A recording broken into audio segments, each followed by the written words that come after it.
Oh my gosh, bro, what the fuck is this shit? Steel made a Guna character run like a twat before GTA 6.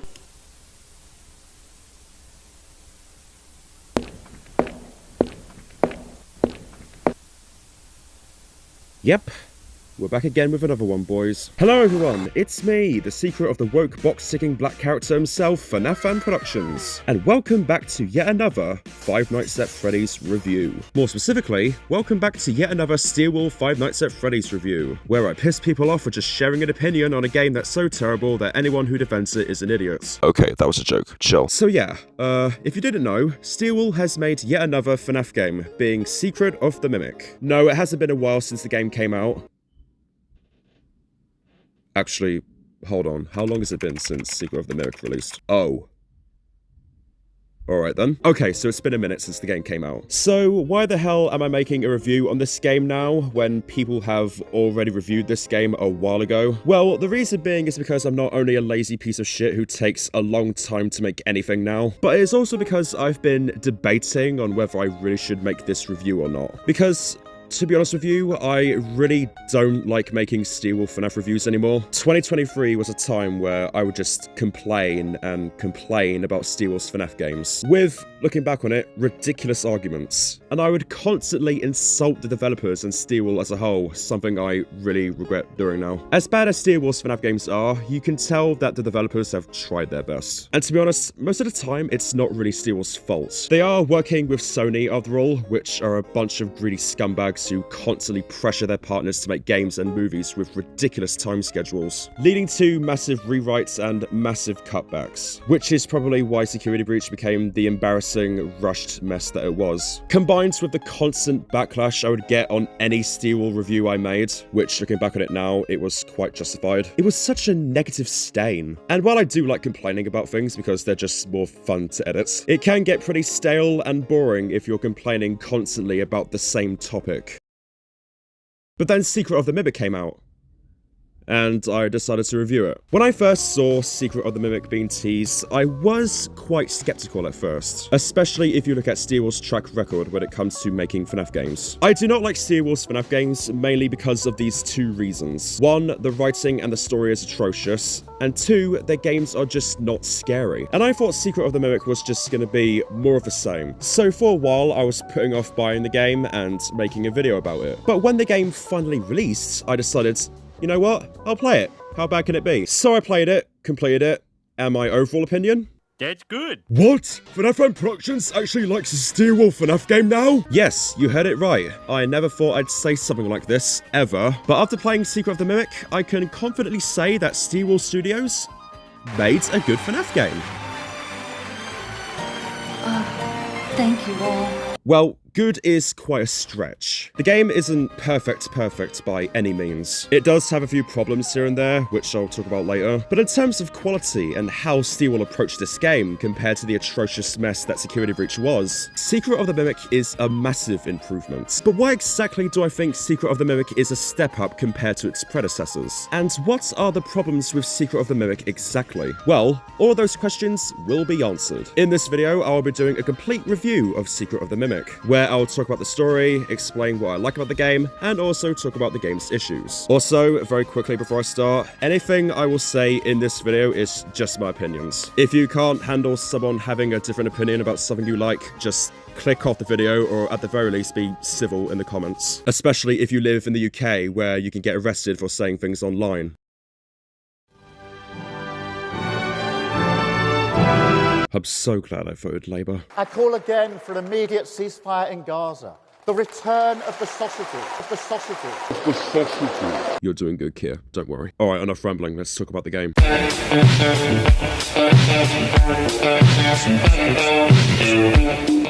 The game's story. Okay, so what is the game's story like? What does Secret of the Mimic has to offer in terms of story? Well, here's a little rundown of the game's story. So unlike the previous Steelwolf FNAF games, where they all took place in the future, Secret of the Mimic takes place in the 1970s, 1979 to be exact, as evident by this work order you see in the game, which is dated September 7th, 1979. Yeah, I was very well off from what I originally predicted in my reaction video to the game's trailer. This is going gonna be that's gonna take place in like 1950s era or 1960s era?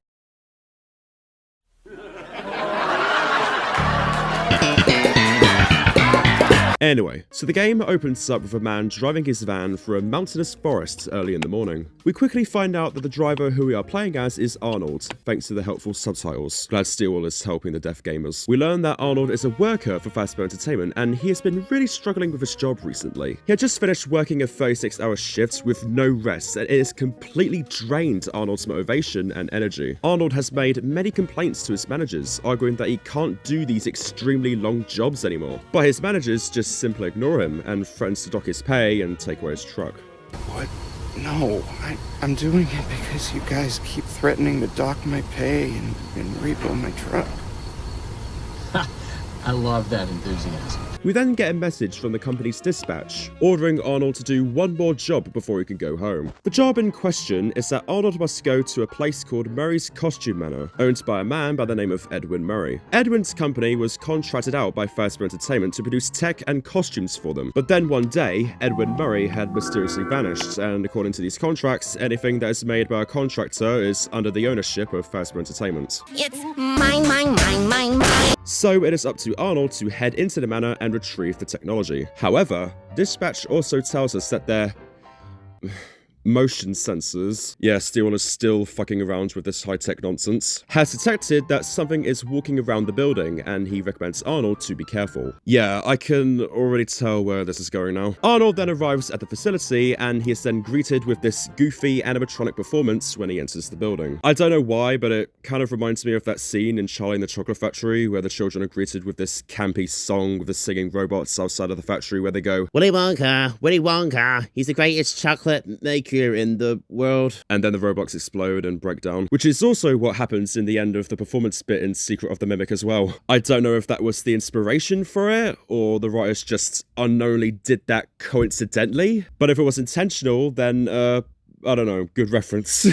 Anyway, so like I said before, at the end of the performance, all of the animatronics suddenly break down, leaving Arnold in complete darkness. We then manage to escape the showroom, and we find ourselves walking through a warehouse area of some sorts, filled with empty costumes and parts. We then make it to a security office where dispatch is calling out to us. Dispatch then tells us that they are still detecting movement in the building, except this time, dispatch has an idea as to what this thing could actually be. Old Murray made some neat stuff over the years, and unfortunately, it seems that one of his most creative inventions may have encountered some homicidal glitches in its programming. Now, these things happen, and I'm sure it's nothing to worry about, but you should probably worry about it. He was working on an endoskeleton that can adapt to any costume or character, large or small, with the ability to take on the persona of the character it occupies. With the addition of the aforementioned homicidal tendencies, of course. We'll be working on some ideas on how to neutralize this rogue endoskeleton. But in the meantime, just try to be quiet, careful, and focused on the task at hand. So basically, dispatch has revealed to us that this thing in the building, which I can only assume is the Mimic himself, is an animatronic endoskeleton that can take shape of any costume or character it so wishes to occupy. However, something has gone wrong with the animatronic and has developed a malfunction where it will kill anything on sight. So dispatch warns us to be careful at all times. Suddenly, we then get our first encounter of the Mimic itself. It tries to kill us on the spot, but luckily we manage to escape from it by distracting it with audio cues. After seeing the Mimic for the first time, our main objective now is to escape the manor and defeat the Mimic, all while we're getting hunted down by the various costumes and robots in the manor that are also alive and aggressive for some reason. Then towards the end of the game, yes, I'm skipping to the end of the game because I can't be asked to explain the entire story, cry about it. You can have the option to end the game with 3 endings. The first ending is the clockout ending. Now, this one is the bad ending. At first, it plays out like a standard ending of a game. You have to do what dispatch tells you to do, or at least we think he is the dispatcher, wink wink. Then you're free to go back outside and head back to your van.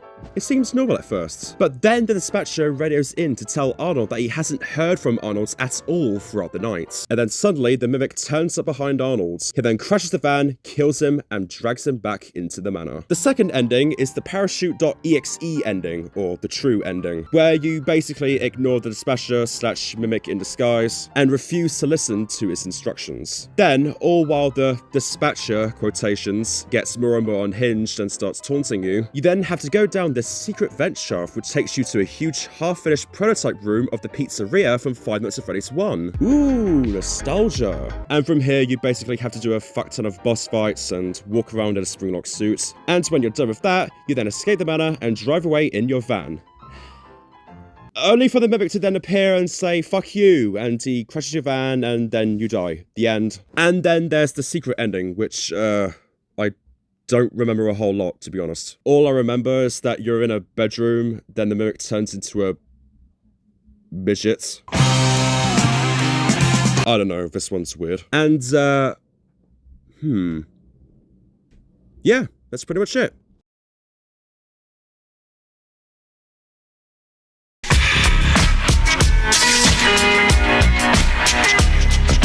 Okay, so now that we've talked about the game's story, what do I think of the game itself? Well, again, I never thought I'd say this in a Steel Wolf FNAF review, but oh my god, I don't know where to begin, to be honest. The game is overall pretty good. The character designs are impressive, the gameplay is really good, as well as the graphics. There's just a lot of golden nuggets in this. So I think the best way to review this is to examine my biggest problems with Steel Wolf FNAF games and see whether Secret of the Mimic has corrected them or not. So let's do that. So the first issue I had with Steel Wolf FNAF was that the story and the writing was just bare bones. I felt like that there wasn't a lot of creative thought to it, and it just felt overall pretty silly. But now that Secret of the Mimic has released, have they corrected that issue?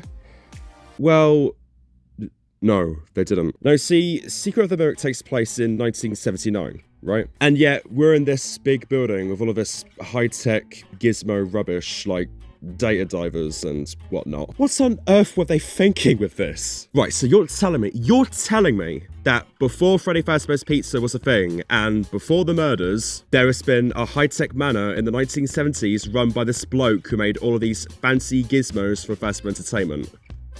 We cannot be dead. It's just fucking silly. Especially when you look at the fact that this game takes place in the 1970s, where at the time, the only robotic thing to exist was this. My pal, 2XL.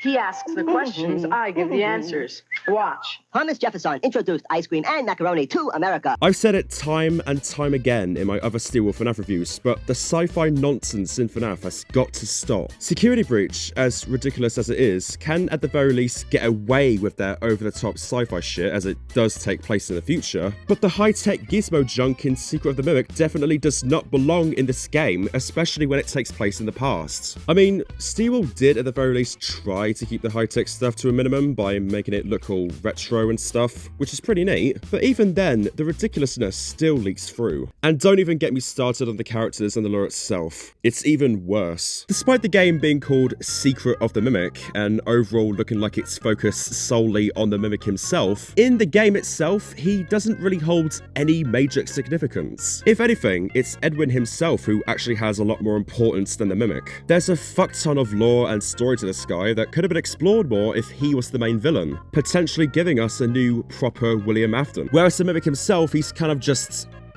there. Hold up, wait a minute. Something ain't right. Which is such an anticlimax, especially when you look at the end of the Ruin DLC, where it looks like the Mimic was going to play a major role in future games. But I'm here in said future game now, and I just spent a lot of my money on something that isn't what you implied it would be. That sucks. What is it with Steel Wolf making villains that look like they're going to play a major role, but in actuality, they do nothing? Like, first we had that whole Vanny and Vanessa shitfest, where they were complete nothing characters, despite the fact that they looked like they were going to be very interesting in Help 101 and the Security Breach trailers. And now we have the Mimic, who is a complete nothing character, despite the fact that he looks like he was going to be very interesting. Like, see? It's the exact same shit.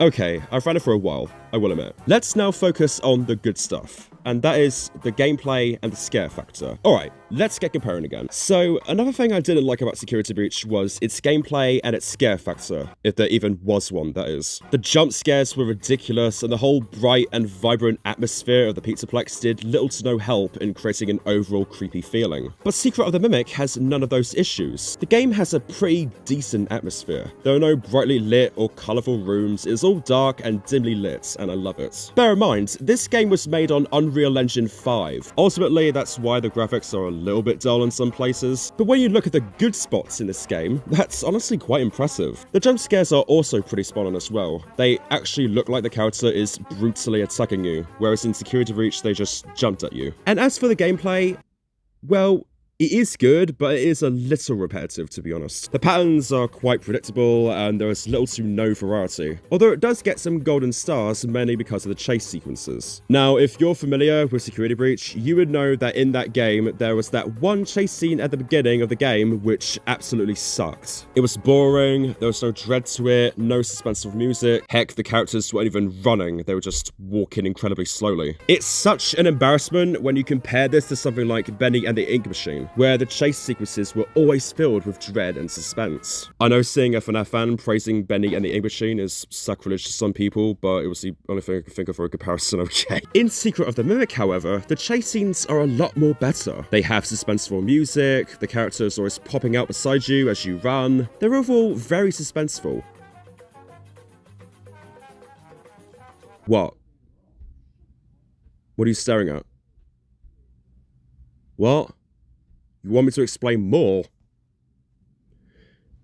Alright then, that bit in the true ending part of the game where you have to walk around in a spring-locked suit to get to the office and disable the power to it was pretty good. And I also loved how even though the dispatcher is like the humanized version of the hand unit voice, he still occasionally talks like as if he's automated. Well, since you asked, I just finished a 36-hour shift and I'm struggling to stay awake.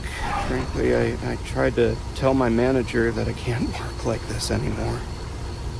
Awesome to hear. And, yeah, that's pretty much all I have to say. So yeah, that was my review of Five Nights at Freddy's Secret of the Mimic. In conclusion, this game is not the best of the best. It has its issues. The story and the writing is still poor, but the gameplay and the horror elements are quite a step up from Security Breach, and that's ultimately why I like Secret of the Mimic. Steelwool definitely did well with this game. However, like I said before, this game is not the greatest. It is clear that Steelwool still has a lot to learn, and to be honest, it will probably be a while until Steelwool learns how to get their shit together. But Secret of the Mimic definitely felt like it was the first stepping stone of improvement. So well done, Steelwool, you get a sticker. So yeah, anyway, that was that. I'm pretty well aware that I've taken far too long to make this video, and I just want to apologise for that. It was down to a lot of reasons, such as extreme laziness, and also I was on a vacation. Don't believe me? Here's some funny clips.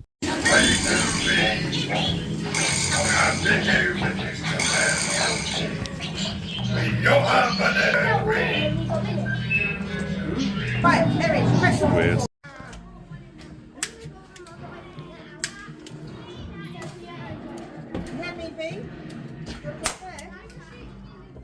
Wow, wasn't that great? So again, I can only apologise for taking far too long to make this video. But regardless of how long it took, I really hope you enjoyed it, and I hope it was well worth the wait. Have you played Secret of the Mimic as well? Do you think it was great, or do you think it was bad? Let me know your thoughts in the comments below. Be sure to like, share, and subscribe. Follow me on Instagram and Threads. Join my Discord server. Invite links in the About page and the big comments, and I shall see you all next time. Bye-bye!